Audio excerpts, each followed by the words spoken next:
आचार्यः चरणद्वन्द्वं भक्तिज्ञानाब्जभास्करं नमस्यामि मनः कर्म वाग्भिरन्तस्तमोपहम्। श्री गोवर्धन नाथ की जय। श्याम सुंदर श्री अમને महारानी की जय। श्री वल्लभाधीश की जय। श्री वाग्पतये नमः। श्री भागवत गुडार्थ प्रकाशकाय नमः। સર્વ ભગવદીઓને જય શ્રી કૃષ્ણ। ગઈકાલે શ્રી મહાપ્રભુજીના શ્રી ચરણ કમલમાં આ શબ્દ સુમનને સમર્પિત કર્યું હતું। ત્યાંથી ઈ બુક 4 પેજ નંબર 215 થી આપણે આજે પ્રારંભ કરીશું। ભગવાન શ્રી કૃષ્ણે કહ્યું, પ્રિય ઉદ્ધવ, ઘણું કરીને આ સંસારમાં જે લોકો લોક વ્યવહાર અને તત્વજ્ઞાનમાં બુદ્ધિમાન હોય છે તેઓ સ્વયં પોતાનો અશુભ વાસનાઓથી ઉદ્ધાર કરી લે છે। વિશેષ રૂપે મનુષ્ય સ્વયં જ પોતાનો ગુરુ છે। તે પ્રત્યક્ષ અને અનુમાન પ્રમાણ દ્વારા પોતે જ પોતાનો ઉદ્ધાર કરવામાં સમર્થ છે। સાંખ્યશાસ્ત્ર અને યોગશાસ્ત્ર આ બેમાં જે પ્રવીણ છે એવા જ્ઞાની લોકો મનુષ્ય યોનિમાં સર્વશક્તિ સંપન્ન મુજ પરમાત્માનો પ્રત્યક્ષ રૂપે તથા સર્વવ્યાપક વિરાટ સગુણ નિરાકાર રૂપે સાક્ષાત્કાર કરી લે છે। મેં 1 પગવાળા, 2 પગવાળા, 3 પગવાળા અને 4 પગવાળા અને પગ વિનાના નભચર, સ્થલચર અને જલચર આ પ્રમાણે અનેક યોનિઓનું નિર્માણ કર્યું, પરંતુ તે બધામાં મને મનુષ્ય શરીર જ સૌથી વધારે પ્રિય છે। હું તો અગ્રાહ્ય, મારા તત્વને સમજવું કઠિન છે છું, પરંતુ આ મનુષ્ય શરીર દ્વારા જ જે કારણોથી હું જાણી શકાઉં છું તે કારણોથી, ચિહ્નોથી અને અનુમાનથી તેઓ મને શોધી લે છે। આ વિષયમાં મહાત્માઓ એક પ્રાચીન ઇતિહાસ કહેતા આવ્યા છે। તે ઇતિહાસ પરમ તેજસ્વી અવધૂત શ્રી દત્તાત્રેય અને યદુ રાજાના સંવાદ રૂપે છે। એકવાર ધર્મના મર્મજ્ઞ યદુ રાજાએ જોયું કે એક ત્રિકાલદર્શી તરુણ અવધૂત બ્રાહ્મણ નિર્ભયતાથી વિચરી રહ્યા છે, ત્યારે તેમણે તેમને આ પ્રશ્ન કર્યો। યદુ રાજાએ પૂછ્યું, હે અવધૂત શ્રી દત્તાત્રેય, આપ કર્મ તો કરતા નથી, તો પછી આપને આ અત્યંત નિપુણ પરિપક્વ બુદ્ધિ ક્યાંથી પ્રાપ્ત થઈ? જે બુદ્ધિનો આશ્રય લઈને આપ પરમ વિદ્વાન હોવા છતાં પણ બાળકની જેમ સંસારમાં વિચરો છો। પ્રાયઃ જોવામાં આવે છે કે મનુષ્યો કોઈને કોઈ કામના માટે જ ધર્મ, અર્થ, કામમાં અને તત્વજ્ઞાનની ઈચ્છામાં પ્રવૃત્ત થાય છે, જેથી તેમને તેના બદલામાં આયુષ્ય, યશ, કીર્તિ અથવા ધન સંપત્તિ મળે।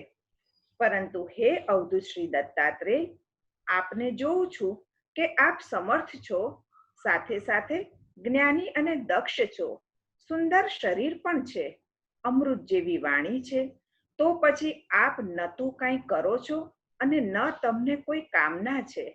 તદ્દન જડ ઉન્મત્ત અવધૂતની જેમ પોતાની જ મસ્તીમાં રહો છો।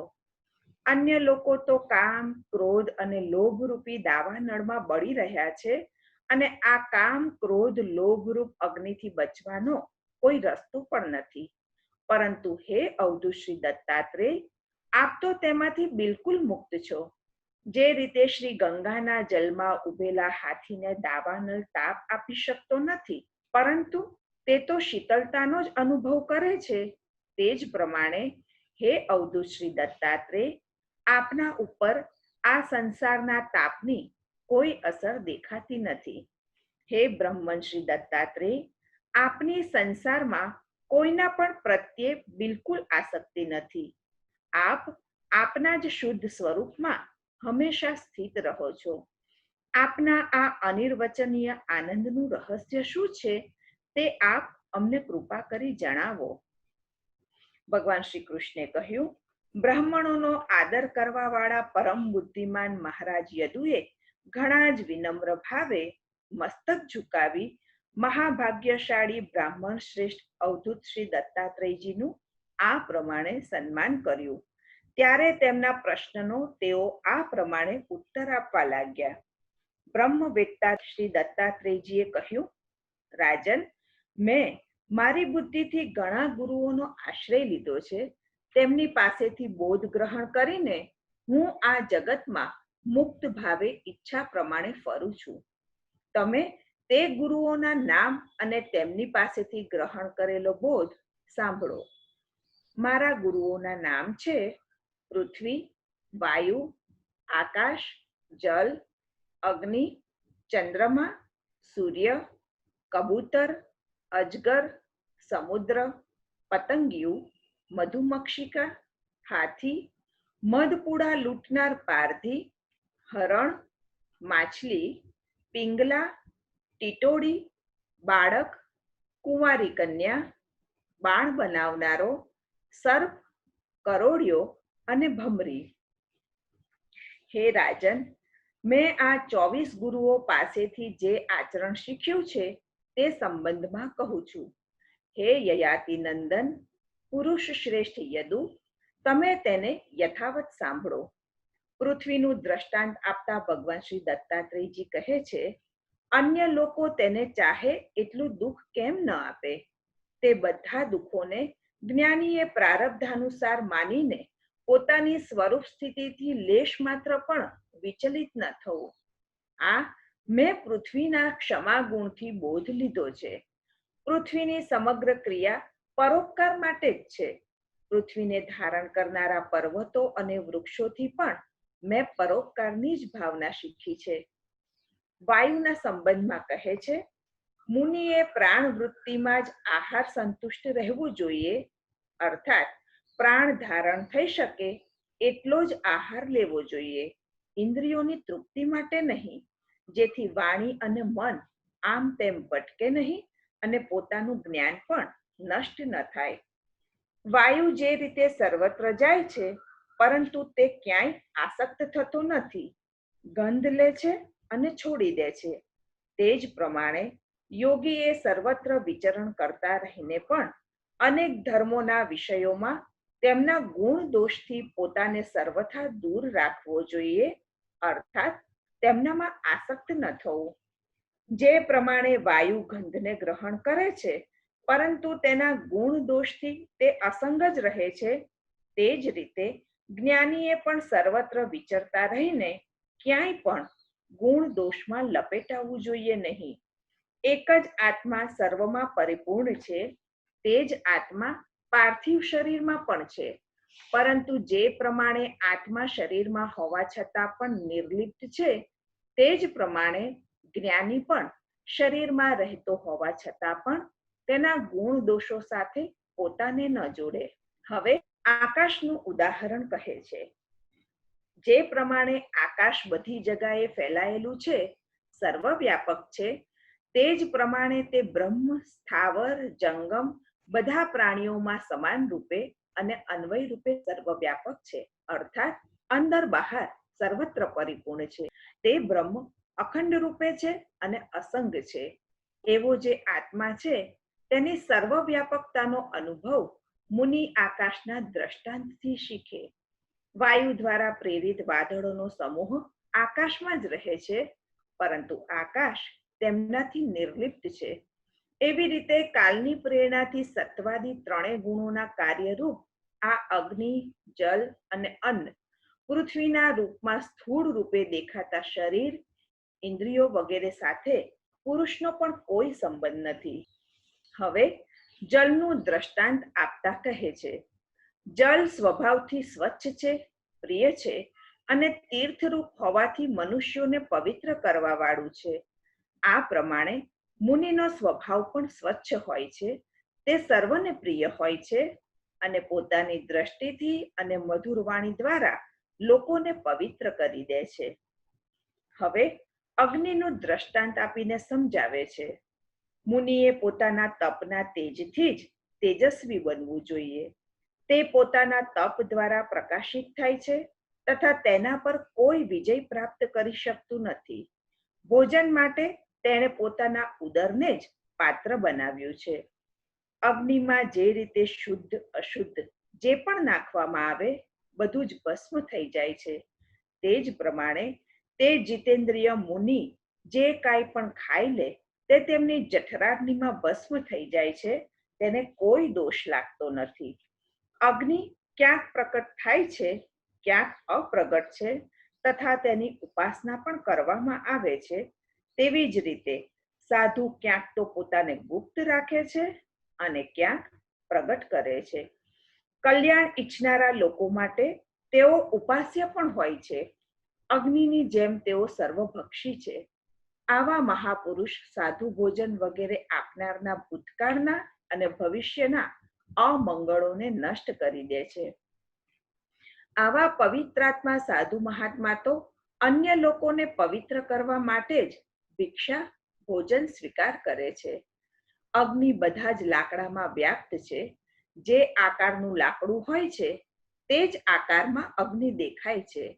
તે જ પ્રમાણે પોતાની માયાથી બનેલા સત અસત વ્યક્ત અવ્યક્ત બધા જ ચરાચર પ્રાણીઓમાં પ્રવિષ્ટ થઈને એક જ આત્મા તે રૂપમાં દેખાય છે. હવે ચંદ્રમાનું દ્રષ્ટાંત 2 શ્લોકમાં કહે છે. કાલના વેગના પ્રભાવથી ચંદ્રમાની કળા ઘટે વધે છે. તે જ પ્રમાણે શરીરની ઉત્પત્તિથી લઈને મૃત્યુ સુધી અવસ્થાઓ અવ્યક્ત કાલગતિના પ્રભાવથી બદલાતી રહે છે, જેનો આત્મા સાથે કોઈ સંબંધ હોતો નથી. જે રીતે અગ્નિની જ્વાળાઓ અગ્નિમાંથી નીકળીને નષ્ટ થતી રહે છે પરંતુ દેખાતી નથી, તે જ પ્રમાણે કાલના પ્રચંડ વેગથી તમામ પ્રાણીઓના ઉત્પત્તિ મૃત્યુ સદા થતા જ રહે છે પરંતુ તે દેખાતા નથી. સૂર્યના દ્રષ્ટાંત દ્વારા 2 શ્લોકમાં કહે છે. જે રીતે ગોપતિ સૂર્ય પોતાના કિરણોથી યથા સમયે જલ ખેંચે છે અને તેને વરસાવી દે છે પરંતુ ક્યાંય સૂર્ય આસક્ત થતો નથી, તે જ પ્રમાણે યોગીએ ગ્રહણ કરવામાં અને આપવામાં ક્યાંય પણ આસક્ત થવું જોઈએ નહીં. સૂર્ય તો એક જ છે પરંતુ ચલ અચલ ઉપાધિઓના ભેદથી અલગ અલગ દેખાય છે. તે જ પ્રમાણે આત્મા એક છે પરંતુ સ્થૂળ બુદ્ધિવાળા લોકોમાં પરિચ્છિન્નતાની ભાવનાને કારણે એક જ આત્માની સત્તાનો બોધ થતો નથી. તેથી સૂર્યના દ્રષ્ટાંત દ્વારા કુટસ્થ આત્માને અખંડ સમજવો જોઈએ. હવે કબૂતરનું ઉદાહરણ આપે છે. રાજન, ક્યાંય કોઈની પણ સાથે વિશેષ સ્નેહ અથવા આસક્તિ કરવી જોઈએ નહીં, અન્યથા તેને કબૂતરની જેમ રાંક બનીને અત્યંત દુઃખી થવું પડે છે. રાજન, કોઈ એક જંગલમાં એક કબૂતર રહેતું હતું. તેણે એક વૃક્ષ ઉપર પોતાનો માળો બનાવ્યો હતો. પોતાની માદા કબૂતરી સાથે તે ઘણા વર્ષો સુધી તે જ માળામાં રહ્યો. તે યુગલ કબૂતરોના હૃદયમાં અવિરત એકબીજા માટેના સ્નેહમાં વૃદ્ધિ થતી રહેતી હતી. તે ગૃહસ્થ ધર્મમાં એટલા આસક્ત થઈ ગયા હતા કે તેમણે એકબીજાની દ્રષ્ટિથી દ્રષ્ટિ, અંગથી અંગ અને બુદ્ધિથી બુદ્ધિને બાંધી રાખ્યા હતા. તેમને એકબીજા પર એટલો વિશ્વાસ બેસી ગયો હતો કે તેઓ નિશંક થઈને ત્યાંની વૃક્ષલતામાં એક સાથે સૂઈ જતા, બેસતા, હરતા ફરતા, વાતચીત કરતા, રમતા અને ખાતા પીતા હતા. રાજન, કબૂતરી ઉપર કબૂતરનો એટલો પ્રેમ હતો કે તે જે કાંઈ ઈચ્છતી કબૂતર ભારે કષ્ટ ઉઠાવીને તેની કામના પૂરી કરતો હતો. તે કબૂતરી પણ કબૂતરને પોતાના સુંદર ભાવોથી ખુશ રાખતી હતી. સમય આવ્યે કબૂતરીને પ્રથમ ગર્ભ રહ્યો. તેણે તેના પતિની સમક્ષ જ રહીને માળામાં ઈંડા મૂક્યા. ભગવાનની અચિંત્ય શક્તિથી યથા સમય તે ઈંડા ફૂટી ગયા અને ઈંડામાંથી અવયવો વાળા અત્યંત કોમળ બચ્ચા નીકળ્યા. હવે તે કબૂતર કબૂતરીની આંખો પોતાના બચ્ચા ઉપર મંડાઈ રહી. તેઓ ખૂબ જ પ્રેમથી તેમના બચ્ચાનું લાલન પાલન, લાડ પ્રેમ કરતા અને તેમની અસ્પષ્ટ મધુર બોલી અને કાલા કાલા ભાષણોથી આનંદમગ્ન થઈ જતા. આ પ્રમાણે આનંદમાં ડૂબીને તેમના સુકોમળ પીછાઓને સ્પર્શ કરતા, તેમનો કલરવ અને મુગ્ધ ચેષ્ટાઓને જોઈને તેમને અત્યંત આનંદ આવતો હતો.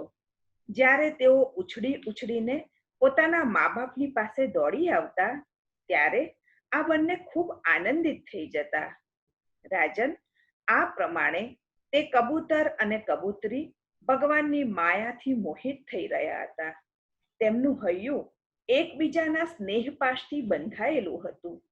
તે રાંક બુદ્ધિવાળું કબૂતર દંપતી પોતાના નાના નાના બચ્ચાના પાલન પોષણમાં એટલું વ્યગ્ર થઈ ગયું કે તેમને દિવસ કે દુનિયા, લોક પરલોકનું પણ સ્મરણ રહ્યું નહીં.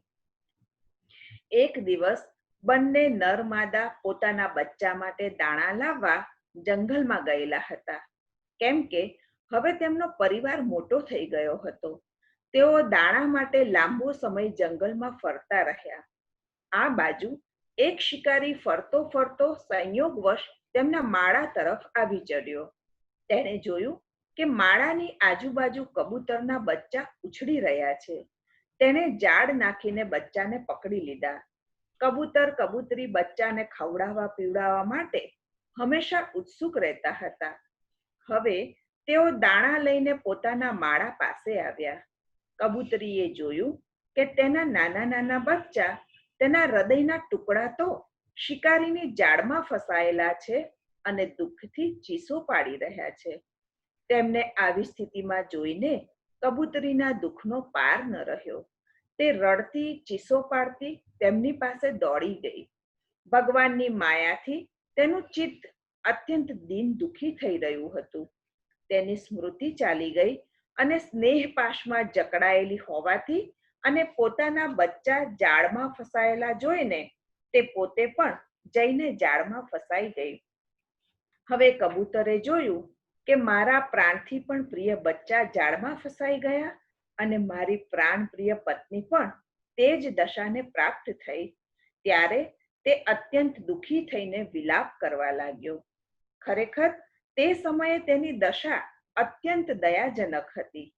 તે વિચાર કરવા લાગ્યો, હું અભાગ્યો છું, મંદ બુદ્ધિ છું. અરે રે, મારું તો સત્યાનાશ થઈ ગયું. જુઓ તો ખરા, ન મને હજી તૃપ્તિ થઈ અને ન મારી તૃષ્ણાઓ પૂરી થઈ, ત્યાં સુધીમાં તો મારા ધર્મ, અર્થ અને કામનું મૂળ એવો મારો ગૃહસ્થાશ્રમ જ નષ્ટ થઈ ગયો. અરે, મારી પ્રાણપ્રિય પત્ની મને જ પોતાનો ઈષ્ટદેવ સમજતી હતી. મારી દરેક વાત માનતી હતી, મારા ઈશારે નાચતી હતી. તે બધી રીતે મારે યોગ્ય હતી. આજે તે મને સુના ઘરમાં છોડીને અમારા સીધા સાદા નિષ્કપટ બચ્ચાની સાથે સ્વર્ગે સિધાવી રહી છે. મારા બચ્ચા મરી ગયા, મારી પત્ની જઈ રહી છે. મારું હવે સંસારમાં શું કામ છે? મુજ ગરીબનું આ વિધુર જીવન દુઃખમય જ છે. હવે હું આ સુના ઘરમાં કોના માટે જીવું? રાજન, કબૂતરના બચ્ચા જાળમાં ફસાઈને તરફડી રહ્યા હતા અને સ્પષ્ટ દેખાઈ રહ્યું હતું કે તેઓ મોતના મુખમાં છે. પરંતુ તે મૂર્ખ કબૂતર આ બધું જોવા છતાં પણ વિવેક ભૂલીને તે સ્વયં પણ જાણી જોઈને જાળમાં કૂદી પડ્યો. રાજન, તે પારધી ઘણો જ ક્રૂર હતો. સંસારમાં આસક્ત કબૂતર, કબૂતરી અને તેમના બચ્ચા મળી જવાથી તે ઘણો રાજી થયો. તેણે જાણ્યું કે મારું કામ થઈ ગયું અને તે તેમને લઈને ચાલવા માંડ્યો. આનો સારાંશ એ છે કે આ પ્રકારે જે ગૃહસ્થ વિષયોમાં જ સુખ શોધતો ફરે છે અને જેનું ચિત્ત ચંચળ બનેલું છે, તે પોતાના પરિવારના ભરણ પોષણમાં વ્યસ્ત રહીને કબૂતર દંપતીની જેમ પરિવાર સહિત દુઃખી થાય છે. તે માટે જે આ મનુષ્ય શરીર મળ્યું છે તે મુક્તિનું ખુલ્લું દ્વાર જ છે. તેને પ્રાપ્ત કરીને પણ જે મનુષ્ય આત્મકલ્યાણ માટે પ્રયત્ન કરતો નથી અને ઘર પરિવારમાં કબૂતર દંપતીની જેમ આસક્ત રહે છે, તે મનુષ્ય ઉન્નત પદને પ્રાપ્ત કરીને પણ પુનઃ નીચે પડેલો જ માનવો. શાસ્ત્રની ભાષામાં તે આરૂઢ ચ્યુત છે. યહ પ્રાપ્ય માનુષમ લોકમ મુક્તિદ્વારમપાવૃતમ ગૃહેષુ ખગવત્સક્ત સમારૂઢચ્યુતમ વિદુઃ ઇતિ શ્રીમદ ભાગવત નવનીત રેખાંકન એકાદશ સ્કંદમાં પહેલા જીવ મુક્તિ પ્રકરણના અવાંતર બીજા સાયુજ્ય મુક્તિ નામના પ્રકરણનો બીજો અને ચાલુ ભગવાને ઉદ્ધવજીને કહેલો યદુરાજા અને અવધૂતનો સંવાદ નામનો 7મો અધ્યાય સંપૂર્ણ. શ્રી ગોવર્ધનનાથ કી જય. 11મો સ્કંદ 8મો અધ્યાય મુક્તિ લીલા મસ્તક. કુલ અધ્યાય 31, કુલ પ્રકરણ 2. પ્રકરણ પહેલું જીવ મુક્તિ પ્રકરણમાં સાયુજ્ય મુક્તિ પ્રકરણ અધ્યાય 6 થી અધ્યાય 29, કુલ અધ્યાય 24. અધિકારી શ્રોતા ઉદ્ધવ, વક્તા શ્રી કૃષ્ણ. અધ્યાય 8. અજગર વગેરે નવ ગુરુનો ઉપદેશ, ત્રિવુધ હંકાર નાશ, રાજસભાવ નિવર્તનથી સર્વેન્દ્રિય દોષ નિવારણ, વિષય વાસના અને આશાઓ છોડવા સમજાવતા નવ ગુરુઓ ગણાવતા શ્રી દત્તાત્રેયજી. અવધૂત અજગર આદિ નવ ગુરુ પાસેથી શીખ્યા એ કહે છે. સુખમૈન્દ્રિયકમ રાજન સ્વર્ગે નરક એવ ચ દેહિનામ યદ યથા દુઃખમ તસ્માન્નેચ્છેત તદ્બુધઃ. અવધૂત શ્રી દત્તાત્રેયજી કહે છે, હે રાજન, ઇન્દ્રિયોનું સુખ જેવું સ્વર્ગમાં હોય છે તેવું નરકમાં પણ છે. જેમ પ્રયત્ન કર્યા વિના દુઃખ આવે છે એ પ્રમાણે સુખ પણ આવે છે. તેથી બુદ્ધિમાન લોકોએ તેની ઈચ્છા ન કરવી જોઈએ. અજગરનું દ્રષ્ટાંત આપીને 3 શ્લોકોમાં કહે છે, યોગીએ આપમેળે જે ભોજન મળી જાય તે ખાઈને સંતુષ્ટ રહેવું જોઈએ. તે ભોજન ચાહે મધુર હોય, ચાહે રસહીન હોય, ચાહે ઓછું હોય કે વધારે, અજગરની જેમ જીવન નિર્વાહ કરી લે અને ઉદાસીન રહે. જો ઘણા દિવસો સુધી ભોજન ન મળે તો પણ તેના માટે કોઈ પ્રયત્ન ન કરે. પ્રારબ્ધનું કાર્ય માનીને અજગર વૃત્તિથી રહે. મનોબળ, ઇન્દ્રિય બળ, શારીરિક બળ, આ 3 બળ હોવા છતાં પણ અને ઇન્દ્રિયોમાં કાર્ય કરવાની ક્ષમતા હોવા છતાં પણ જાણે પ્રમાદવશ સૂતો હોય એમ દોડ કરીને પડી રહે, અર્થાત સંસારની ઝંઝટમાં ન પડે. સમુદ્રના દ્રષ્ટાંત દ્વારા કહે છે, મુનિએ સમુદ્રની જેમ પ્રસન્ન અને ગંભીર રહેવું જોઈએ. તેનો અંદરનો ભાવ સમજી ન શકાય તેવો ગૂઢ, ઉલ્લંઘન ન થાય તેવો અગાધ અને પ્રભાવશાળી હોવો જોઈએ. તેને કામ, ક્રોધ વગેરે શત્રુઓ વિચલિત કરી શકતા નથી. અચળ પ્રશાંત સાગરની જેમ શાશ્વત રહેનારી શાંતિ તેમાં અખંડ રહે છે. સમુદ્રમાં નદીઓનું પાણી આવે છે તો પણ તે તેની મર્યાદા ઓળંગતો નથી અને પાણી ન આવે તો તે સુકાઈ પણ જતો નથી. તે જ પ્રમાણે મુનિએ પણ સમૃદ્ધિથી હરખાવું નહીં અને સમૃદ્ધિ ન રહે તો શોક ન કરવો. મુનિએ બંને અવસ્થામાં સમુદ્રની જેમ એક સરખું રહેવું. હવે પતંગિયાનું દ્રષ્ટાંત આપે છે. જે રીતે પતંગિયું મોહવશ અગ્નિમાં બળી મરે છે, તે જ રીતે અજિતેન્દ્રિય વ્યક્તિ દેવ માયારૂપી સ્ત્રીને જોઈને તેના મોહમાં ફસાઈને અંધકારમય ઘોર નરકમાં પડે છે. કંચન, કામિની, આભૂષણ, વસ્ત્રાદિ જેટલા પણ દ્રવ્યો છે તે બધા માયાથી બનેલા છે. મૂઢ બુદ્ધિવાળો મનુષ્ય ઉપભોગ બુદ્ધિથી તેમનામાં આસક્ત થઈને પોતાનો વિવેક ગુમાવી બેસે છે અને પેલા પતંગિયાની જેમ સ્વયં તેમાં જઈને પોતાનો નાશ કરી બેસે છે. હવે ભ્રમર અને મધુમક્ષિકાનું દ્રષ્ટાંત આપે છે.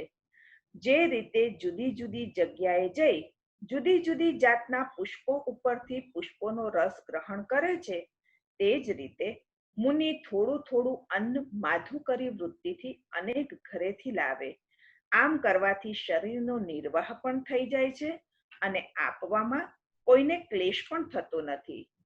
વળી જે રીતે ભ્રમર નાના મોટા સર્વ પુષ્પોનો સાર ગ્રહણ કરે છે, તે જ પ્રમાણે કુશળ મનુષ્ય નાના મોટા શાસ્ત્રોનું સાર તત્વ ગ્રહણ કરવું, વિવાદ ન કરવો. હવે મધુમક્ષિકાનું ઉદાહરણ આપે છે. વળી મુનિએ ભિક્ષાનું અન્ન સાંજના ભોજન માટે અથવા બીજા દિવસ માટે બચાવીને ન રાખતા પોતાના હાથરૂપી પાત્રમાં સચવાય તેટલું જ અન્ન લેવું અને તેના સંગ્રહ માટે ફક્ત પેટરૂપી પાત્ર રાખવું. કારણ કે ઉદર પોષણથી અધિક સંગ્રહ કરનાર મધમાખીની જેમ મુનિનું જીવન પણ જોખમમાં મુકાઈ જાય છે. આવું સમજીને સંન્યાસીએ કોઈ પણ પ્રકારનો સંગ્રહ કરવો નહીં. હવે હાથીનો દ્રષ્ટાંત આપતા શ્રી દત્તાત્રેયજી કહે છે, હાથી પાસેથી જ સ્પર્શ સુખની લાલસાના ત્યાગનો બોધ લીધો. સંન્યાસીએ હંમેશા સાવધાન રહેવું, લાકડાથી બનાવેલી સ્ત્રીની પુતળીને પગથી પણ સ્પર્શ ન કરવો. અન્યથા હાથણીમાં આસક્ત હાથી જે રીતે બંધાઈ જાય છે, તેમ તે પણ બંધનમાં આવી જાય છે. વિવેકી પુરુષે સ્ત્રી કે જે પોતાના જ મૃત્યુનું કારણ બની શકે છે, તેની સમીપ ન જવું જોઈએ. હાથણીમાં આસક્ત હાથી બીજા બળવાન હાથી દ્વારા મરાઈ જાય છે, તે જ પ્રમાણે તે પણ મૃત્યુનો શિકાર બને છે. હવે મધ લૂંટનારા લાલચનું દ્રષ્ટાંત કહે છે. લોભી મનુષ્ય ન તો કોઈને આપે છે અને ન ઉપભોગ પણ કરે છે. તેની સંપત્તિને બીજું જ કોઈ ભોગવે છે. જેમ કે મધ કાઢવાવાળા પાસે મધ છે એવી ખબર પડતા તેની પાસેથી યુક્તિપૂર્વક તે લઈ લેવામાં આવે છે અને તે સ્વયં તેના ઉપભોગથી વંચિત રહી જાય છે. તમે જુઓ છો કે મધમાખીઓનું ભેગું કરેલું મધ તે ભોગવે તે પહેલા જ મધ લૂંટનારો લઈ જાય છે. તે જ પ્રમાણે ગૃહસ્થોએ બહુ મહેનતે મેળવેલા પદાર્થોને જેનાથી તેઓ સુખ ભોગવવાની અભિલાષા રાખે છે, તેમનાથી પહેલા સંન્યાસીઓ અને બ્રહ્મચારીઓ ભોગવે છે. કારણ કે ગૃહસ્થો પ્રથમ અતિથિ અભ્યાગતોને ભોજન કરાવીને પછી સ્વયં ભોજન કરે છે. મેં હરણથી એ બોધ લીધો કે જંગલમાં રહેતા સંન્યાસીએ ક્યારેય સાંસારિક વિષયના ગીત ન સાંભળવા. તેણે એ બોધ હરણ પાસેથી ગ્રહણ કરવો, જે શિકારીના મધુર ગીતોમાં મોહિત થઈને પકડાઈ જાય છે. આપ એ વાત જાણો છો કે હરણીના ગર્ભથી ઉત્પન્ન થયેલા ઋષ્યશૃંગ મુનિ સ્ત્રીઓના નાચ ગાન વગેરે જોઈ સાંભળીને તેમનામાં આસક્ત થઈ ગયા અને તે સ્ત્રીઓના હાથની કઠપૂતળી બની ગયા. હવે હું તમને માછલીનો ઉપદેશ કહું છું. જેમ માછલી કાંટામાં રહેલા માંસના ટુકડાના લોભમાં પોતાના પ્રાણ ગુમાવે છે, તે જ પ્રમાણે સ્વાદ ઘેલા દુર્બુદ્ધિ મનુષ્યો પણ મનને વલોવીને વ્યાકુળ કરનારી પોતાની જીભના વશમાં થઈ જાય છે અને મરાઈ જાય છે. કેટલાક વિવેકી પુરુષ ઉપવાસ અને ભોજનનો ત્યાગ કરીને બીજી ઇન્દ્રિયો ઉપર તો ખૂબ ત્વરાથી વિજય મેળવી લે છે, પરંતુ તેનાથી તેમની રસનેન્દ્રિય વશમાં થતી નથી. તે તો ભોજન છોડી દેવાથી વધારે પ્રબળ બની જાય છે. બીજી બધી ઇન્દ્રિયો પર કાબુ પ્રાપ્ત કરી લેવા છતાં ત્યાં સુધી મનુષ્ય જીતેન્દ્રિયથી નથી થઈ શકતો, જ્યાં સુધી તે રસનેન્દ્રિયને પોતાના વશમાં નથી કરી લેતો. અને જો તેણે રસનેન્દ્રિયને વશમાં કરી લીધી પછી તો બધી ઇન્દ્રિયો તેના વશમાં થઈ ગઈ સમજો. હે રાજન, પ્રાચીન સમયની વાત છે.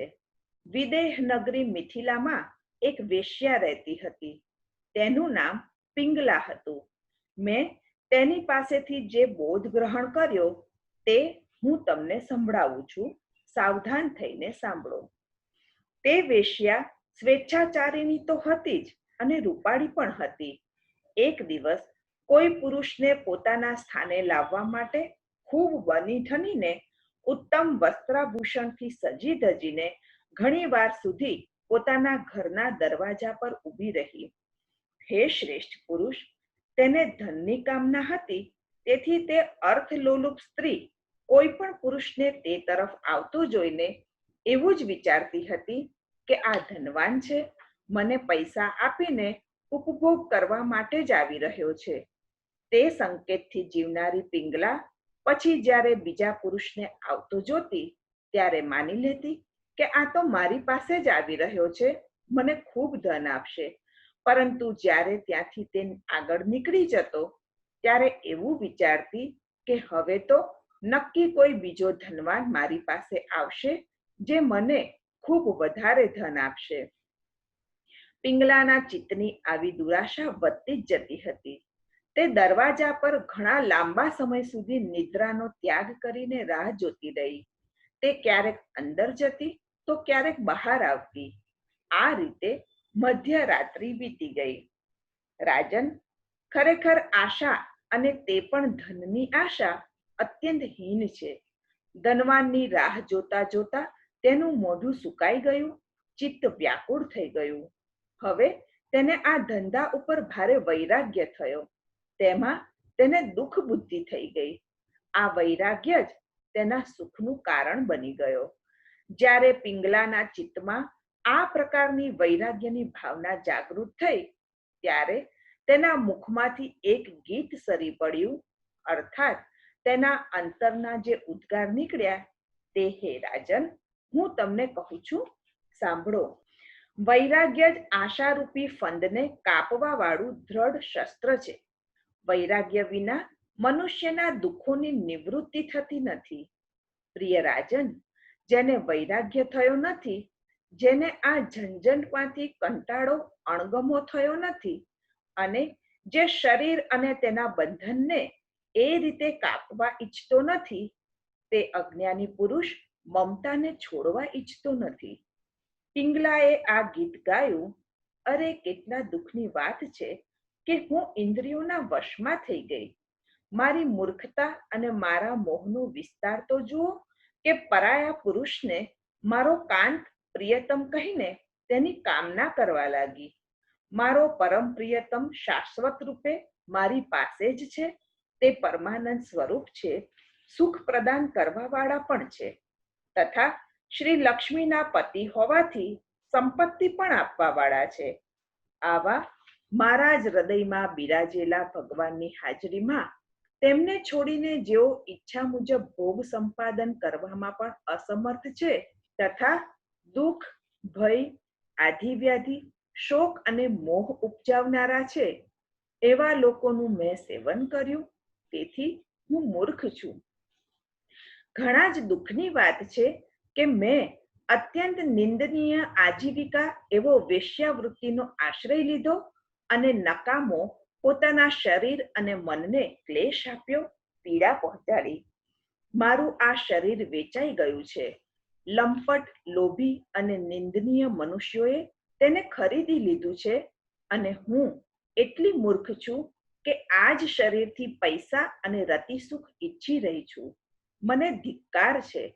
જેમ વાંસની વડીઓ અને ટેકા આપીને ઘર ઊભું કરવામાં આવે છે, તેમ આ શરીર રૂપી ઘરમાં હાડકાની વડીઓ અને ટેકા છે, તથા તેમાં ત્વચા, રૂવાડા અને નખનું આવરણ છે. આ ઘરમાં 9 દરવાજા છે, તેમનામાંથી સતત મળમૂત્ર વગેરે નીકળતું જ રહે છે. ખરેખર મારા સિવાય બીજી કઈ સ્ત્રી હશે જે આવા નિંદનીય શરીરને જ પ્રિય માની તેનું સેવન કરશે? આમ તો આ વિદેશીઓ જીવનમુક્તોની નગરી છે, પરંતુ તેમાં રહેનારી હું સર્વથી મૂર્ખ અને દુષ્ટ છું. કેમ કે એકલી હું જ આત્મ સ્વરૂપને અર્પણ કરનારા અવિનાશી અને પરમ પ્રિયતમ પરમાત્માને છોડીને બીજા પુરુષની અભિલાષા કરું છું. મારા હૃદયમાં બિરાજતા પ્રભુ પ્રાણી માત્રના હિતૈષી, સુહૃદ, પ્રિયતમ, સ્વામી અને આત્મા છે. હવે હું મારી જાત આપીને તેમને ખરીદી લઈશ અને એમની સાથે શ્રી લક્ષ્મીજી જેવો વિહાર કરીશ. જેટલા પણ આ કામ અને ભોગ છે, અને તે આપનાર ચાહે દેવતા હોય કે મનુષ્ય, તેમણે પોતાની પત્નીનું શું પ્રિય કર્યું છે? અર્થાત કોઈ પણ આજ સુધી આ ભોગોથી તૃપ્ત થયું નથી અને આ બધા વ્યક્તિ અને પદાર્થો આદિ અંતવાળા છે અને કાલગ્રસ્ત છે. ખરેખર મારા કોઈ શુભ કર્મથી ભગવાન મારા પર પ્રસન્ન છે, તેથી તો દુરાશાથી મને આવો વૈરાગ્ય થયો છે. ખરેખર આ વૈરાગ્ય મારા માટે સુખકર છે. મને દુઃખ થયું એ જ મારા માટે વૈરાગ્યનું કારણ બની ગયું. તેથી હું ભાગ્યહીન નથી, કારણ કે વૈરાગ્ય દ્વારા જ મનુષ્ય કર્મ બંધનોને કાપીને પરમ શાંતિને પામે છે. હવે હું ભગવાનના આ ઉપકારનો સાદર મસ્તક ઝુકાવીને સ્વીકાર કરું છું અને વિષય ભોગોની લાલસા છોડીને તે જ જગદીશ્વરના શરણમાં જાઉં છું. હવે મને પ્રારબ્ધ અનુસાર જે મળશે તેનાથી નિર્વાહ કરી લઈશ અને ખૂબ જ સંતોષ અને શ્રદ્ધા સાથે રહીશ. હવે હું બીજા પુરુષ તરફ ન તાકતા મારા હૃદયેશ્વર આત્મ સ્વરૂપ પ્રભુની સાથે જ વિહાર કરીશ. આ જીવ સંસાર કૂપમાં પડેલો છે. વિષયોએ તેને આંધળો બનાવી દીધો છે. કાલરૂપી અજગરે તેને પોતાના મોઢામાં દબાવી દીધો છે. હવે ભગવાન શ્રી કૃષ્ણ સિવાય તેની રક્ષા કરવા બીજું કોણ સમર્થ છે? જ્યારે જીવ સમસ્ત વિષયોથી વિરક્ત થઈ જાય છે, ત્યારે તે સ્વયં તેની રક્ષા કરવામાં સક્ષમ બને છે. તેથી ખૂબ જ સાવધાની સાથે એ જાણી લેવું જોઈએ કે સંપૂર્ણ જગત કાલરૂપી અજગરથી ગ્રસ્ત છે. અવધૂત શ્રી દત્તાત્રેયજી કહે છે, રાજન, પિંગલા વેશ્યાએ આવો નિશ્ચય કરીને ધનવાનોની દુરાશા, તેમને મળવાની લાલસાનો પરિત્યાગ કરી દીધો અને શાંત ભાવે જઈને તે પોતાની શૈયા પર સૂઈ ગઈ. ખરેખર તૃષ્ણા જ સૌથી મહાન દુઃખ છે અને તૃષ્ણા ત્યાગ જ સૌથી મોટું સુખ છે. કારણ કે પિંગલા વૈશ્યાએ જ્યારે આશા છોડી ત્યારે જ તે સુખી થઈ. આશા હિ પરમં દુઃખમ નૈરાશ્યમ પરમં સુખમ યથા સંછિદ્ય કાંતાશામ સુખમ સુષ્વાપ પિંગલા. ઇતિ શ્રીમદ ભાગવત નવનીત રેખાંકન એકાદશ સ્કંદમાં પહેલા જીવ મુક્તિ પ્રકરણના અવાંતર બીજા સાયુજ્ય મુક્તિ નામના પ્રકરણનો ત્રીજો અને ચાલુ અવધૂત અજગર નવગુરુ પાસેથી શીખ્યા એ કહે છે નામનો 8મો અધ્યાય સંપૂર્ણ. શ્રી ગોવર્ધનનાથ કી જય. 11મો સ્કંદ 9મો અધ્યાય મુક્તિ લીલા મસ્તક. કુલ અધ્યાય 31. કુલ પ્રકરણ 2. પ્રકરણ પહેલું જીવ મુક્તિ પ્રકરણમાં સાયુજ્ય મુક્તિ પ્રકરણ અધ્યાય 6 થી અધ્યાય 29. કુલ અધ્યાય 24. અધિકારી શ્રોતા ઉદ્ધવજી, વક્તા શ્રી કૃષ્ણ. અધ્યાય 9. ટીટોળો વગેરે 7 ગુરુનો ઉપદેશ. દેહ 25મો. અવધૂત કથા સમાપ્તિ. માનસ દોષ નિવૃત્તિ નિરૂપણ. 7 ગુરુઓના ઉપદેશને જણાવતા અવધૂત શ્રી દત્તાત્રેયજી. અવધૂતના બોધથી યદુ કૃતાર્થ થયા. પરિગ્રહો હિ દુઃખાય યદ યત પ્રિયતમં નૃણામ અનંતમ સુખમાપ્નોતિ તદ વિદ્વાન્યસ્ત્વ કિંચનઃ. અવધૂત શ્રી દત્તાત્રેયજી કહે છે, રાજન, માણસોને જે વસ્તુ પદાર્થ પ્રિય લાગે છે તેનો સંગ્રહ કરે છે અને તે જ તેના દુઃખનું કારણ પણ બની જાય છે, પરંતુ જે અકિંચન છે, અપરિગ્રહી છે, એવો વિદ્વાન આનંદનો અનુભવ કરે છે. તેથી કલ્યાણની કામનાવાળા માણસોએ સંગ્રહથી દૂર રહેવું. ટીટોડીનું દ્રષ્ટાંત આપતા કહે છે કે એક ટીટોડીને ક્યાંકથી માંસનો ટુકડો મળ્યો. તેને જોઈને બીજા માંસલોભી પક્ષીઓ તેના પર તૂટી પડ્યા. ટીટોડીએ આ મુસીબતમાંથી બચવા માટે માંસનો ટુકડો ફેંકી દીધો, ત્યારે તે બચી ગઈ અને સુખી થઈ. આનાથી સાર એ લેવો જોઈએ કે સંગ્રહ કરવો એ જ આપત્તિને આમંત્રણ છે. બાળકનું દ્રષ્ટાંત આપી ભગવાન શ્રી દત્તાત્રેયજી સમજાવે છે કે જે રીતે બાળક પોતાનામાં જ રમે છે તેને કોઈ ચિંતા થતી નથી, એમ હું પણ મારા આત્માનંદમાં મગ્ન રહું છું. માન કે અપમાનનો મારા ઉપર કોઈ પ્રભાવ પડતો નથી અને ન કોઈ ઘર પરિવારની મને ચિંતા થાય છે. સંસારમાં બે વ્યક્તિ જ ચિંતા મુક્ત છે, એક તો જે અણસમજુ બાળક છે તે, અને બીજો જે ગુણાતીત છે તે. આ બંને પરમાનંદમાં મગ્ન રહે છે. હવે કુંવારી કન્યાના ઉદાહરણથી સમજાવે છે.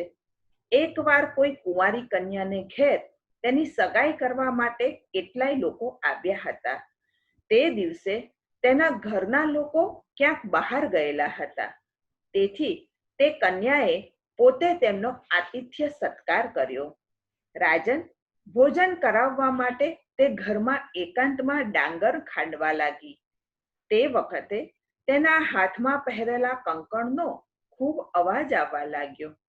કન્યાએ વિચાર્યું કે આ અવાજથી મહેમાનોને લાગશે કે આ ઘર ગરીબ છે, અન્યથા કન્યા અત્યારે શા માટે ડાંગર ખાંડવા બેસે? અને તેણે માત્ર બે કંકણ રાખી વધારાના કંકણ કાઢી નાખ્યા. કંકણ ઉતારીને તે ફરી ડાંગર ખાંડવા લાગી. ત્યારે તે બે કંકણ પણ ખખડવા લાગ્યા. ત્યારે તેણે એક કંકણ ફરી કાઢી નાખ્યું. જ્યારે બંને હાથમાં માત્ર એક કંકણ રહ્યું ત્યારે કોઈ પ્રકારનો અવાજ થયો નહીં. શત્રુદમન તે સમયે લોકોનો વ્યવહાર જાણવાની ઈચ્છાથી હું પણ ત્યાં પહોંચી ગયો. મેં તે કન્યા પાસેથી એ બોધ લીધો કે જ્યારે ઘણા લોકો એક સાથે રહે છે ત્યારે કલહ થાય છે, અને બે માણસ સાથે રહે છે ત્યારે પણ વ્યર્થ વાતો થાય છે. તેથી કુંવારી કન્યાની ચૂડીની જેમ એકલા જ વિચરવું જોઈએ. રાજન, મેં બાણ બનાવનાર પાસેથી એ બોધ લીધો કે આસન અને શ્વાસને જીતીને વૈરાગ્ય અને અભ્યાસ દ્વારા પોતાના મનને વશમાં રાખવું, પછી ખૂબ સાવધાની સાથે તેને એક લક્ષ્યમાં પરોવવું. જ્યારે પરમાનંદ સ્વરૂપ પરમાત્મામાં મન સ્થિર થઈ જાય છે ત્યારે તે ધીરે ધીરે કર્મ વાસનાઓની ધૂળને ધોઈ નાખે છે. સત્વગુણની વૃદ્ધિ થાય છે અને તે રજોગુણ તમોગુણની વૃત્તિઓને છોડીને એવું શાંત થઈ જાય છે જેમ લાકડા વિનાનો અગ્નિ. આ પ્રમાણે જેનું ચિત્ત પોતાના આત્મામાં જ સ્થિર થઈ પરોવાઈ જાય છે ત્યારે તેને અંદર બહાર ક્યાંય કોઈ પદાર્થનું ભાન રહેતું નથી. મેં જોયું હતું કે એક બાણ બનાવનારો કારીગર બાણ બનાવવામાં એટલો તન્મય થઈ ગયો હતો કે તેની પાસેથી ડંકા, નિશાન, વાજિંત્રોના નાદ સાથે રાજાની સવારી નીકળી ગઈ, પણ તેને કાંઈ ખબર સુદ્ધા ન પડી. સર્પથી મેં એ બોધ લીધો કે મુનિએ સર્પની જેમ એકલા જ રહેવું જોઈએ, મંડળ ન બનાવવું. રહેવાના સ્થાનમાં મમતા ન રાખવી, હંમેશા સાવધાન રહેવું, એકાંતમાં અથવા ગુફામાં રહેવું, પોતાના આચાર વ્યવહારથી પોતાને કોઈની સામે પ્રકટ ન કરવો, મિતભાષી રહેવું. હવે આ અનિત્ય શરીર માટે આટલા કષ્ટ વેઠીને ઘર બનાવવું વ્યર્થ છે. ઉંદરે બનાવેલા ઘરમાં સાપ આરામથી રહે છે, તે જ પ્રમાણે યોગી ક્યાંય પણ રહીને પોતાનું નિર્વાહ કરી લે. હવે કરોડિયાના દ્રષ્ટાંતથી સમજાવે છે કે એક પરબ્રહ્મ પરમાત્મા ભગવાને જ આ વિશ્વનું નિર્માણ કર્યું છે. તે જ પ્રભુ કલ્પના અંતમાં પોતાની કાલ શક્તિ દ્વારા તેનો સંહાર પણ કરે છે. તે પરમાત્મા એક છે, તેમનામાં સજાતીય જીવ વગેરેનો ભેદ નથી, અદ્વિતીય છે. તેમના જેવા બીજા નથી, વિજાતીય પ્રધાન વગેરે ભેદોથી રહિત છે. તે જ તે છે, તેથી સ્વગત ભેદથી પણ રહિત છે. આમ તે પરમાત્મા અખંડ રૂપે એક જ છે. તેઓ બધાના આશ્રય સ્વરૂપ છે. પોતાનો આધાર તે સ્વયં છે. તે જ પરબ્રહ્મ પરમાત્મા ભગવાન પ્રકૃતિ અને પુરુષ બંનેના નિયામક છે. તેઓ જ્યારે પોતાની કાળ શક્તિ દ્વારા સત્વાદી ત્રણેય ગુણોની શક્તિઓને સામ્યાવસ્થામાં લાવે છે ત્યારે એકમાત્ર પરમાત્મા જ શેષ રહી જાય છે. તેઓ પરમ શ્રેષ્ઠ છે. પરા અને અપરા આ બંને પ્રકૃતિઓથી પર છે, જેને કૈવલ્ય નામથી કહેવામાં આવે છે. કૈવલ્ય સંજ્ઞિતઃ એટલે કેવળ એકલા અથવા મોક્ષ એવી સંજ્ઞા થાય છે. અનુભવ સ્વરૂપ છે, આનંદના સાગર છે. ત્યાં પ્રકૃતિની કોઈ પણ ઉપાધિ નથી. તેઓ પણ કેવળ પોતાના સામર્થ્યથી જ પોતાની ત્રિગુણાત્મિકા માયામાં ક્ષોભ ઉત્પન્ન કરે છે. તે માયા દ્વારા હે શત્રુસૂદન, સર્વપ્રથમ સૂત્રાત્મા ક્રિયાશક્તિ પ્રધાન મહત્તત્વની રચના કરે છે. આ સૂત્રરૂપ મહત્તત્વ જ ક્રિયાશક્તિ પ્રધાન સૂત્ર ત્રિગુણાત્મક શક્તિને અર્થાત ત્રણેય ગુણોને અભિવ્યક્ત કરે છે. તે જ બધા પ્રકારની સૃષ્ટિનું મૂળ કારણ છે. તેમાં જ આ સઘળું વિશ્વ સૂતરમાં તાણાવાણાની જેમ ઓતપ્રોત છે અને તેને કારણે જ જીવને જન્મ મૃત્યુના ચક્કરમાં ભ્રમણ કરવું પડે છે.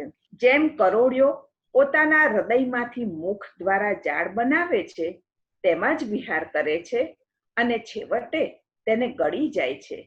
તે જ પ્રમાણે પરમેશ્વર પણ આ જગતને પોતાનામાંથી ઉત્પન્ન કરે છે, તેમાં જીવરૂપે વિહાર કરે છે અને પછી તેને પોતાનામાં લીન કરી દે છે અને છેલ્લે જે શેષ રહે છે તે પણ તે જ છે. તેથી સર્વત્ર બ્રહ્મ દ્રષ્ટિ રાખવી જોઈએ.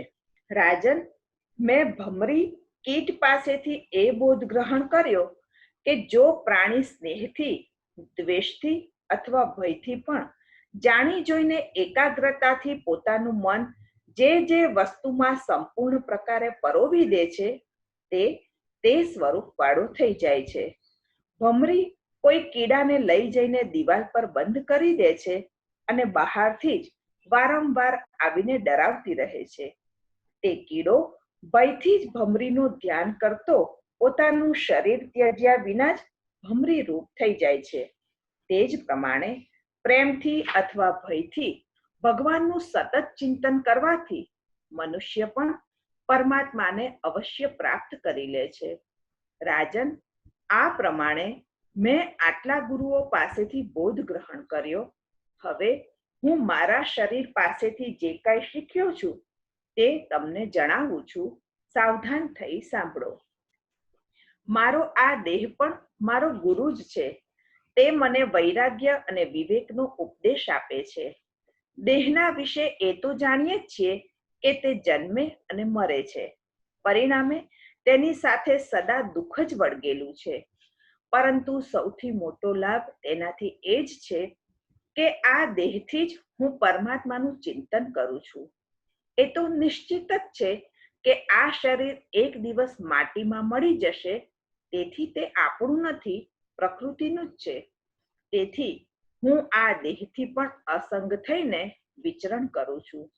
જે મનુષ્ય પત્ની, પુત્ર, ધન, સંપત્તિ, પશુ, સેવક, ઘર અને સંબંધીઓને વધારીને તેમાંથી સુખ પ્રાપ્ત કરવાની ઈચ્છાથી તેમનું પાલન પોષણ કરે છે અને ભારે કષ્ટ ઉઠાવી ધન સંચય કરે છે, તે અંતમાં પોતાના આગલા જન્મ માટે જે રીતે બીજનું નિર્માણ કરીને વૃક્ષ નષ્ટ થઈ જાય છે, તે જ પ્રમાણે આગળની યોનિનું બીજ નિર્માણ કરીને તે મૃત્યુ પામે છે.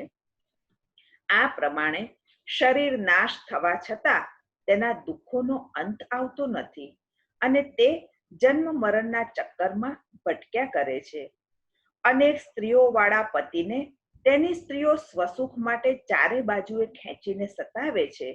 તે જ પ્રમાણે દેહાભિમાની જીવને એક બાજુ તેની રસનેન્દ્રિય ખેંચે છે, ક્યારેક તરસ સતાવે છે, ક્યારેક જનનેન્દ્રિય સંભોગ માટે વ્યાકુળ કરે છે. તે જ પ્રમાણે ત્વચા, ઉદર, કાન આ બધા પોતપોતાના વિષયો તરફ ખેંચે છે. ક્યારેક સુગંધની લાલસા માટે ઘ્રાણેન્દ્રિય તો ક્યારેક સુંદર રૂપ માટે નેત્રો લાલાયિત રહે છે. આ પ્રમાણે કર્મેન્દ્રિયો અને જ્ઞાનેન્દ્રિયો બંને આ દેહાભિમાની જીવને પોતપોતાના વિષયો તરફ ખેંચીને તેને ઘમરોળી નાખે છે.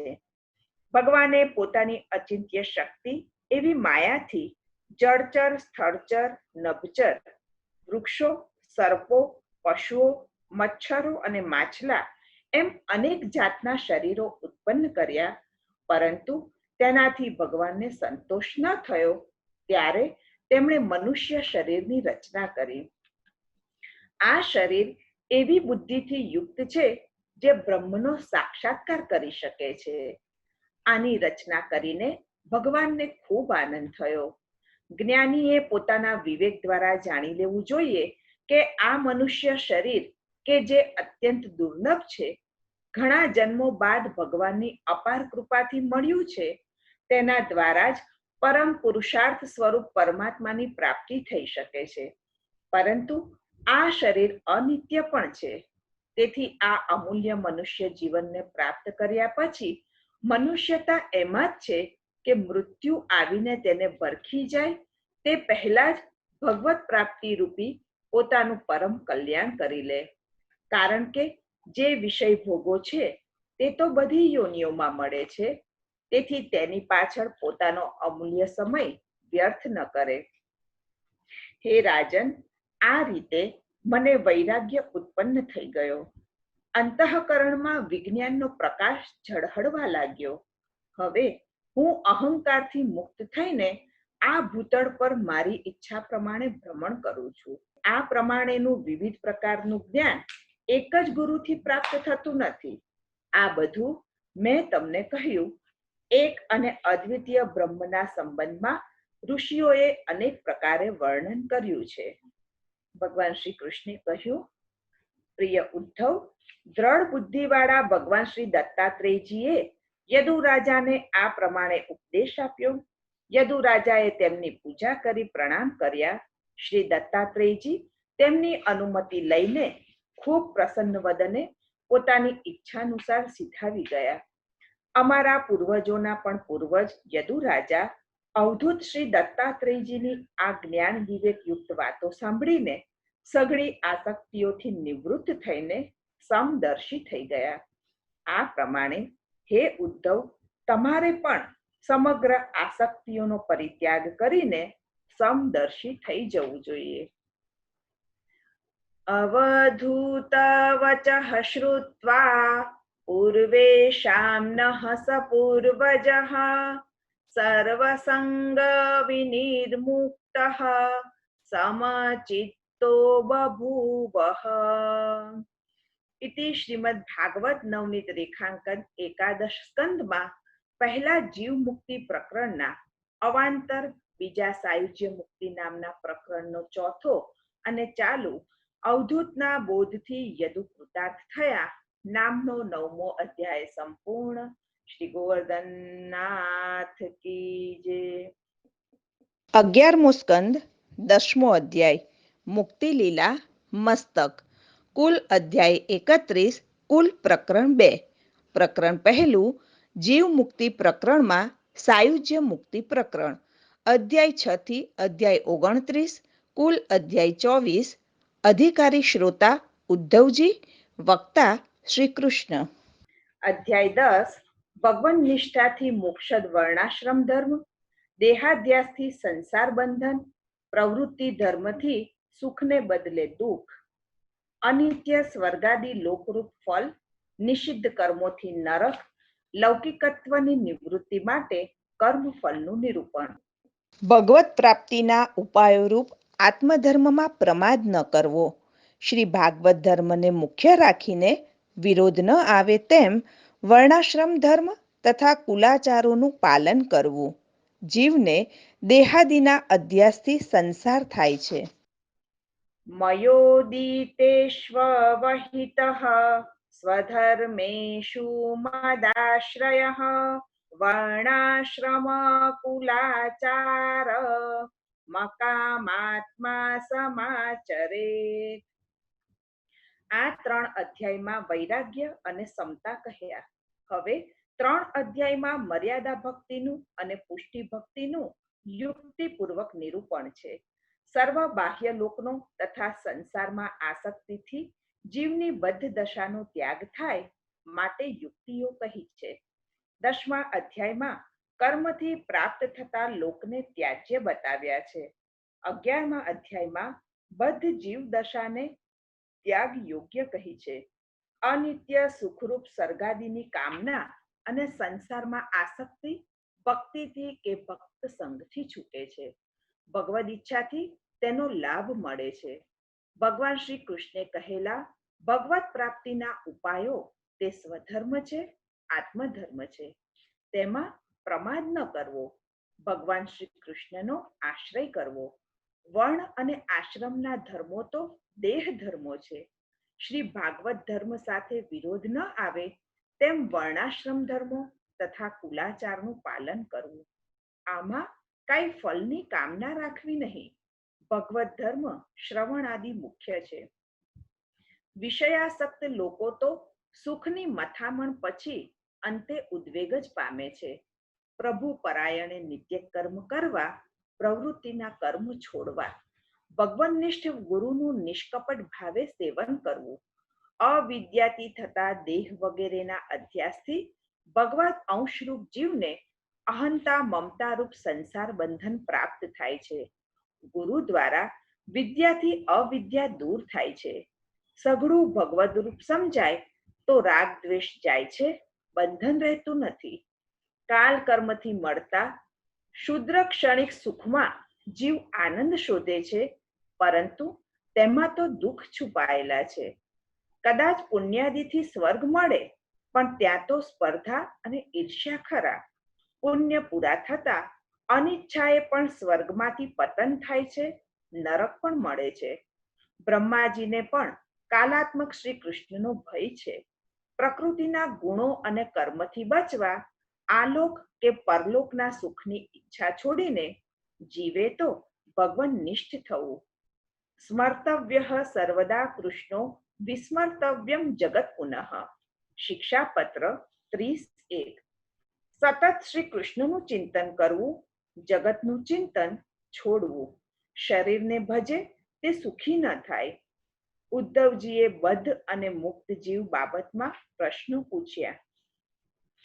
એતદચ્યુત મે બ્રૂહિ પ્રશ્નમ પ્રશ્નવિદાંબર.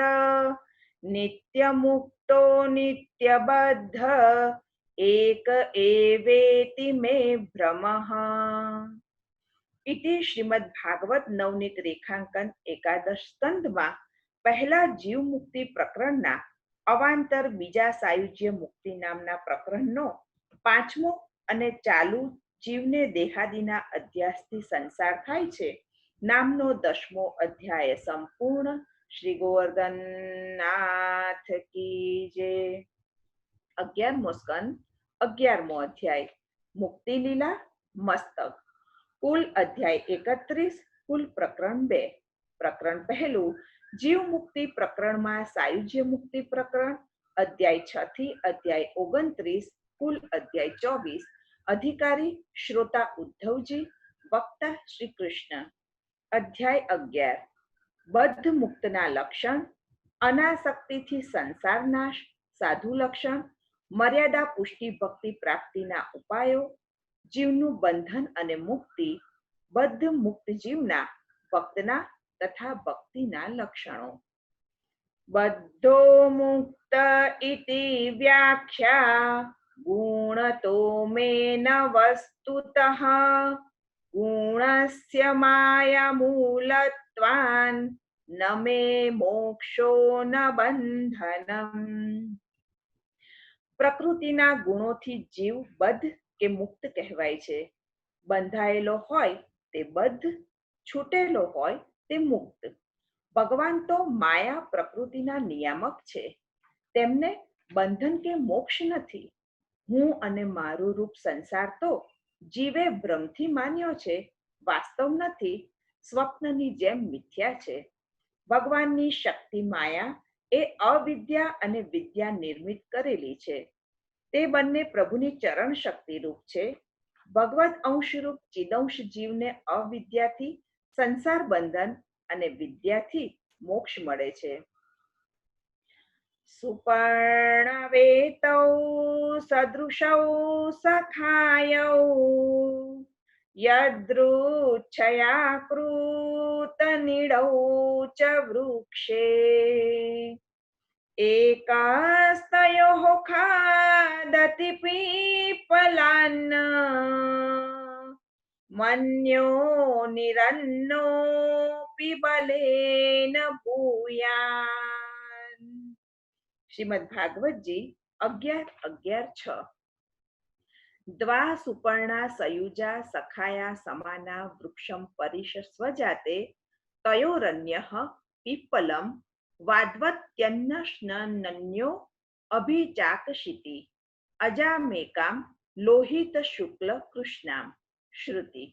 સંસારમાં બંધનવાળો આસક્ત બદ્ધ જીવ અને મુક્ત અંતર્યામી હૃદયમાં જીવ અને પ્રેરક અંતર્યામી રૂપે સાથે રહે છે.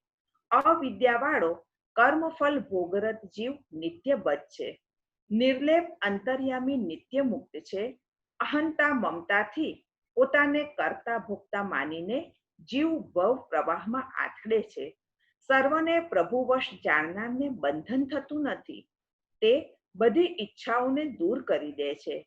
તેણે તો સાનુકૂળતા દેનારની સ્તુતિ કે પ્રતિકૂળતા દેનારની નિંદા ન કરવી. ગુણ દોષથી પર રહેવું, આત્મા રામ રહેવું, મનન પ્રભુનું કરવું. જે શાસ્ત્ર સમજે પણ પ્રભુ પરાયણ ન રહે તેને શ્રમ સિવાય શું મળે? પ્રભુ સંબંધ વગરનો વ્યવહાર છોડવો, સર્વવ્યાપક પ્રભુમાં ચિત્ત પરોવી કષ્ટપ્રદ કર્મો છોડવા. બંધન મુક્ત કરતી ચિત્તની સ્થિરતા માટેના ઉપાયો.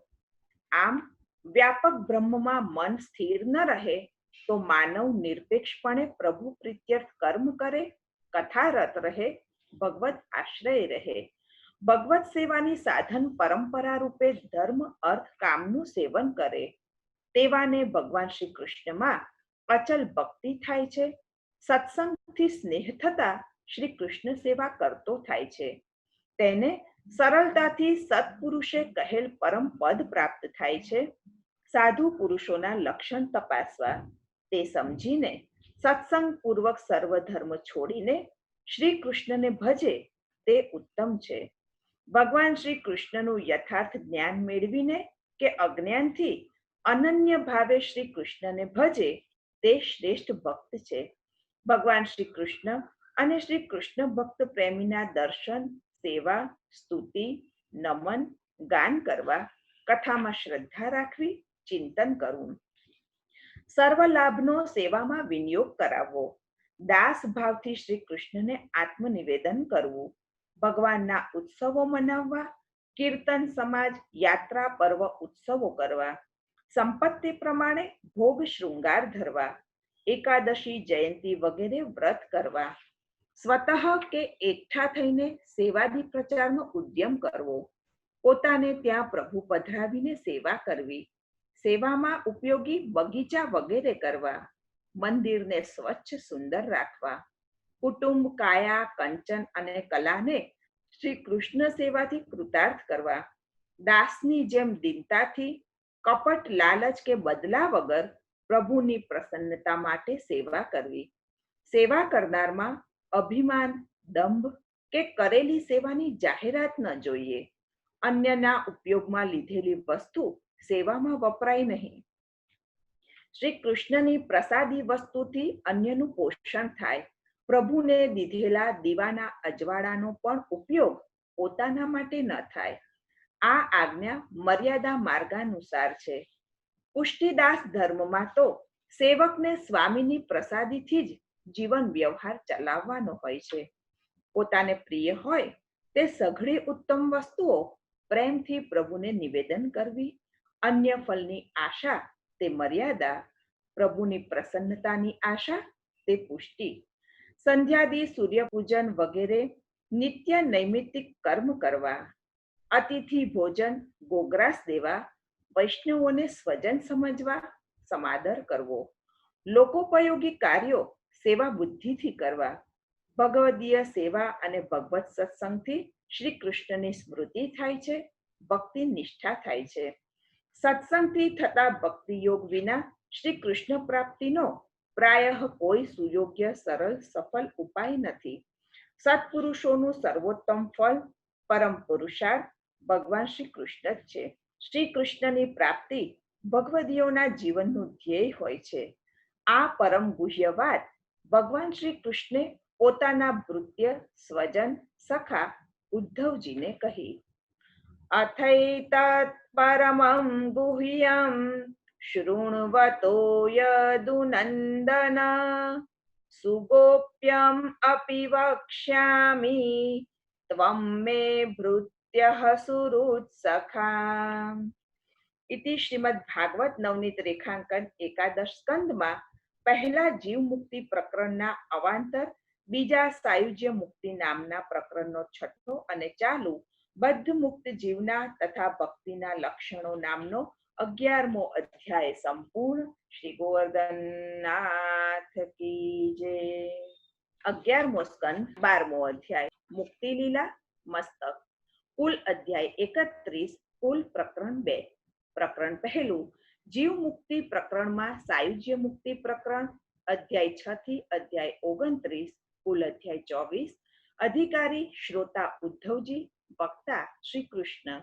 અધ્યાય 12 સત્સંગ મહિમા, પુષ્ટિ ભક્તિ માર્ગ, સર્વાત્મ ભાવે સર્વ ત્યાગ પૂર્વક શ્રી કૃષ્ણ શરણાગતિ નિરૂપણ, ભગવાનનું વાંગ્મય રૂપે પ્રાકટ્ય, જગત સંસાર ભેદ, સત્સંગથી સુલભ ભગવાન, સત્સંગનો મહિમા અને કર્મ ત્યાગની નિષ્ઠા. નરોધયતિ મામ યોગો ન સાંખ્યમ ધર્મ એવ ચ ન સ્વાધ્યાયસ્તપસ્ત્યાગો નેષ્ટા પૂર્તમ ન દક્ષિણા. પ્રભુ પોતાના પ્રિય ભક્તને પુષ્ટિ ભક્તિ કહે છે. પ્રિયને તો પરમ ગુહ્ય પણ કહેવાય. ભગવાન શ્રી કૃષ્ણની વિશિષ્ટ કૃપાથી પુષ્ટિ માર્ગીય ભક્તના સત્સંગથી માનવને ભગવાન શ્રી કૃષ્ણમાં નિરૂપાધિક સર્વાધિક સુદૃઢ સ્નેહ થાય છે. ભગવાન શ્રી કૃષ્ણ તેને વશ થાય છે. સર્વ સંસારની આસક્તિને દૂર કરનારા સત્સંગથી ભગવાન જેવા વશ થાય છે તેવા અન્ય સાધનોથી વશ થતા નથી. સાચો પુષ્ટિ માર્ગીય સત્સંગ જેને મળે તેના તો અન્ય બધા સંગ છૂટી જાય. ભગવાન શ્રી કૃષ્ણ માટે જ ભગવદીયનો સંગ તે સત્સંગ. શ્રી હરિના સંયોગ માટેનો સંતાપ તેથી સ્વાભાવિક થાય. મર્યાદા ભક્તિ અને પુષ્ટિ ભક્તિમાં સત્સંગ સરળતાથી સફળ બનાવે છે. દૈત્ય, રાક્ષસ, દેવ, માનવ, સ્ત્રી, શુદ્ર, હીન વગેરે અનેકને સત્સંગથી પ્રભુપદ પ્રાપ્તિ થઈ છે. તે સૌ શ્રુતિ શીખ્યા નથી. તેમણે શ્રેષ્ઠ મહાત્માઓની ઉપાસના કરી નથી, વ્રત કે તપ કર્યા નથી. સૌને સત્સંગ દ્વારા જ શ્રી કૃષ્ણની પ્રાપ્તિ થઈ છે. કેવલ ભાવ દ્વારા જ ગોપી, ગાય, શુક, મોર, હંસ આદિ પક્ષીઓ, પર્વત, મૃગ, બીજા મૂઢ બુદ્ધિવાળા હાથી, સિદ્ધો સૌ કોઈ પણ સાધન વગર શ્રી કૃષ્ણને પ્રાપ્ત થઈ ગયા છે. નિસાધન દિન પુષ્ટિ ભક્તોને ભગવાન પુરુષોત્તમ શ્રી કૃષ્ણ સુલભ થઈ ગયા છે. પુષ્ટિ ભક્તોની સર્વોત્તમતા. બલરામજી સાથે ભગવાન શ્રી કૃષ્ણને અક્રૂરજી મથુરા લઈ ગયા ત્યારે ભગવાન શ્રી કૃષ્ણમાં અનુરક્ત ચિત્તવાળા શ્રી ગોપીજનને વિયોગથી તીવ્ર મનોદુઃખ થયું. તેમને વિગાઢ ભાવે સુખ માટે ભગવાન શ્રી કૃષ્ણ સિવાય અન્ય કોઈ દેખાયું નહીં. શાસ્ત્રમાં કહેલ ભક્તિથી સ્વતંત્ર વિગાઢ ભાવ છે. તેનાથી ભગવાન સિવાય અન્ય કાંઈ શ્રી ગોપીજન જોતા નથી. અરે, ભગવત સુખ માટે પણ પોતાના સિવાય અન્ય કોઈ દેખાયું નહીં.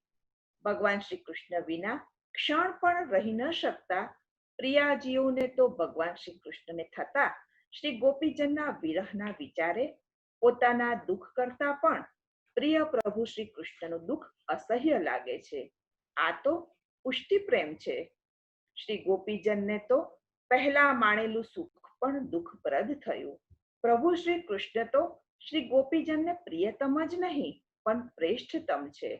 તેમના સંગમાં અર્ધક્ષણની જેમ વીતેલી તે રાત્રિઓ વિયોગમાં તો કલ્પ જેવી થઈ ગઈ છે. શ્રી ગોપીજન અને ભગવાન બંનેને પરસ્પર પ્રેમ છે. દિવસે ગોચારણમાં પધારતા પ્રભુ શ્રી કૃષ્ણના વિયોગથી તો અર્ધક્ષણ પણ કલ્પ જેવી લાગે છે. પ્રભુ તો તેમના શ્રેષ્ઠતમ છે. તે રાત્રિઓ તો નિત્ય છે. તેમાં શ્રી કૃષ્ણ સંબંધનો મહિમા છે. ભગવાન શ્રી કૃષ્ણ વૃંદાવનમાં નિત્ય પ્રકટ વિહરે છે. રસના અધિક વિચિત્ર અનુભવ માટે તે તિરોહિત પણ થાય છે. શ્રી કૃષ્ણમાં આસક્ત બુદ્ધિવાળા શ્રી ગોપીજનને તો આ વિગાઢ ભાવથી પોતાના પણ નહીં, માત્ર પ્રભુ શ્રી કૃષ્ણના માન્યા છે. જો આત્માને પણ પોતાનો તેમણે માન્યો હોત તો વિયોગનું દુઃખ સહીને જીવવાનો યત્ન ન કરત, પણ દુઃખ દૂર કરવા જ પ્રયત્ન કરત. આ તો ભગવાન શ્રી કૃષ્ણના સ્વરૂપને સ્મરતા નામ રટણ ગુણગાનમાં મગ્ન થઈ ગયા છે. પ્રિય પ્રભુ શ્રી કૃષ્ણ માટે જીવન રક્ષા કરે છે. મુનિરૂપ પક્ષીઓ વેણુનાદના રસાહલાદને માણતા વેણુનાદાત્મક શબ્દરૂપ શ્રી કૃષ્ણ સ્વરૂપમાં મગ્ન થઈ ગયા છે, જાણે સમાધિ લાગી છે. આંખથી દર્શનનો દુર્લભ આનંદ પણ છોડીને બંધ નેત્રે નાદ સ્વાદ માણે છે. ભગવાનને રસ વધે માટે તો તે મનનનું મૌન તોડીને કોમલ પૂજન કરે છે. તો રસ સરિતા જેવા શ્રી ગોપીજન તો રસ સાગર શ્રી કૃષ્ણમાં જ સંગમ સાધે ને. શ્રી ગોપીજને તો પોતાના કામ ભાવે નહીં, રસાત્મક શ્રી કૃષ્ણની રસભોગ કામના જાણીને પરકીયા ભાવે ભજન કર્યું છે. રસાનુભવ તેમાં અધિક છે. સંસારને જીર્ણ કરે તેવા જાર છે જગદીશ રસરૂપ શ્રી કૃષ્ણ. રસશાસ્ત્રમાં પરકીયા ભાવ ઉત્તમ છે. રસરૂપા શ્રી ગોપીજન તો આ રસાત્મક રસરૂપ સ્વરૂપ યથાર્થ સમજે છે. શાસ્ત્રીય સાધન બળ વગરના તે અબલા છે. ભક્તની નિસાધનતા કે દીનતા આ સ્વરૂપ લાભનું સાધન છે. શ્રી કૃષ્ણ પોતાના સ્વરૂપ બળથી સ્વપ્રાપ્તિ કરાવે તે પુષ્ટિ છે. શ્રી ગોપીજનના સંગે તો સેંકડો હજારો જીવો પ્રભુ શ્રી કૃષ્ણને પ્રાપ્ત થઈ ગયા છે. આ સ્વતંત્ર સફળ ભગવાન માર્ગ છે. આવા શ્રી ગોપીજનના ફલનું તો શું કહેવું? તે તો નિત્ય લીલા સ્થિત છે. આમ ઉદ્ધવજીને પણ ભગવાન શ્રી કૃષ્ણે શ્રી ગોપીજનનું અનુકરણ કરવા સમજાવી દીધું. જ્ઞાન વગર પણ સ્નેહથી જ શ્રી ગોપીજનને પ્રભુ શ્રી કૃષ્ણ પ્રાપ્ત થયા છે. આમાં અંતર્ગૃહ ગતાઓનો ઉલ્લેખ છે. સર્વાત્મ ભાવવાળા રાસસ્થ શ્રી ગોપીજનનો ઉલ્લેખ આગળના શ્લોકોમાં થયો છે. તેમને ઉદ્ધવજી સાથે સંદેશથી અને કુરુક્ષેત્રમાં પોતે ભક્તિના અંગ રૂપે જ્ઞાન દીધું છે. સમજીને સેવે તો રસ માણતા વધુ આનંદ અનુભવાય છે. તેમને માટે ફળ તો જ્ઞાન ન જ હોય. ઉદ્ધવજીએ વ્રજમાં પ્રત્યક્ષ સત્સંગ લાભ માણ્યો છે. શ્રી ગોપીજનનું સ્વરૂપ કોણ સમજી શકે? મધુરાધિપતિના માધુર્યને માણતા તેમને ઐશ્વર્યની અપેક્ષા રહી નથી. તેથી હે ઉદ્ધવ, વિધિ નિષેધ, પ્રવૃત્તિ નિવૃત્તિ, શ્રોતવ્ય શ્રુત વગેરે સર્વ કાંઈ છોડીને સર્વ પ્રાણીઓના આત્મારૂપ માત્ર મારે એકને શરણે સર્વાત્મ ભાવે આવ. મારા સ્વરૂપ બલથી સર્વ તરફથી તું નિર્ભય થા. અર્જુનજી અને ઉદ્ધવજી બંને પ્રભુના પ્રિય સખા છે. બંનેને શ્રી ગીતાજી અને શ્રીમદ ભાગવતજીમાં તેમના અધિકારાનુસાર મર્યાદા પુષ્ટિ ભેદે ભગવાન શ્રી કૃષ્ણે પોતાની અનન્ય શરણાગતિ જ સરળ ઉપાય રૂપે બતાવી છે. ભગવાને જ્ઞાનનો ઉપદેશ પણ ભક્તિ પ્રાપ્ત થવા માટે જ કર્યો છે. તેથી ઉપદેશ મુખ્યત્વે ભક્તિનો જ છે. નામ પ્રપંચ નિરૂપણ. ભગવાન શ્રી કૃષ્ણે ત્યજવા યોગ્ય માયિક જગત અને યથાર્થ બ્રહ્મરૂપ જગતના મૂળ, મધ્ય અને અંત કહ્યા છે. નામ પ્રપંચ શબ્દ સૃષ્ટિની સમજ દીધી છે. મુખ્ય પ્રાણરૂપ ભગવાન નામ પ્રપંચમાં શબ્દ રૂપે પ્રકટ થાય છે. સૂક્ષ્મ મનોમય રૂપ વેદ શરીર તે ગ્રહણ કરે છે.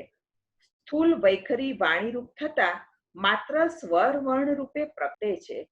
મૂલાધાર ચક્રમાં પરાવાણી, હૃદયમાં પશ્યંતી, કંઠમાં મધ્યમાં અને જીહવા દ્વારા સ્પષ્ટ વૈખરી રૂપે પ્રગટે છે. વિજ્ઞાનમય જીવ અને મનોમય વેદરૂપ અને નામ સૃષ્ટિનો વિસ્તાર કરે છે. આ જીવ અને મન નિત્ય સિદ્ધ છે. અવિકૃત ભગવદ ગુણરૂપ જ્ઞાન વેદ સ્વરૂપે પ્રકટ થાય છે. જગત સંસાર ભેદ.